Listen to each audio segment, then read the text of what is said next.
Hello everyone, ito yung card of the day ninyo or tarot message nyo for today.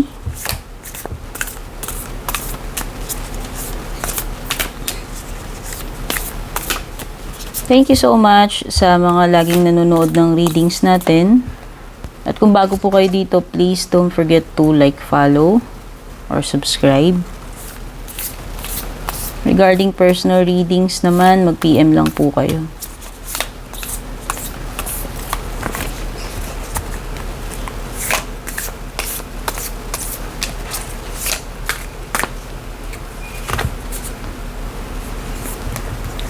Okay.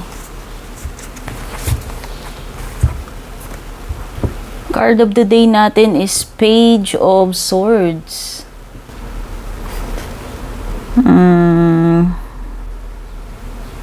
Pwedeng yung energy ninyo dahil Page of Swords ito yan. Pwedeng makareceive kayo ng message as a warning or caution. No? So, parang this is a warning or caution na mag-ingat kayo. Or maging, ano ba tawag dito? Maging vigilant. Pwedeng yung iba sa inyo nag-aalala kayo. Or pwedeng yung iba, ewan ko, nininervous kayo about something. Basta pwedeng kinakabahan kayo, nag-iingat kayo, nag-worry kayo about something.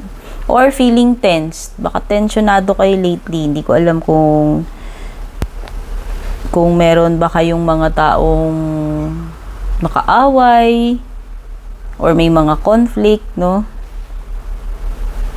Or it could be na this is someone na nag-i-spy sa'yo. Either you yung nag-i-spy or merong someone na nag-i-spy sa inyo. Okay, this is an air sign energy. A Gemini, Libra, or Aquarius person. If this is a person yun, pwedeng this is younger than you. Okay, or maybe this is also an indication kung ikaw ay curious about something, hindi lang naman about spies, no? Pero, kumbaga parang you're trying to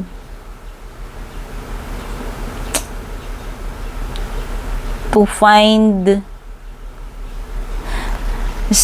parang meron kang iniimbestigahan yan. Investigating or spying or parang naghahanap ka ng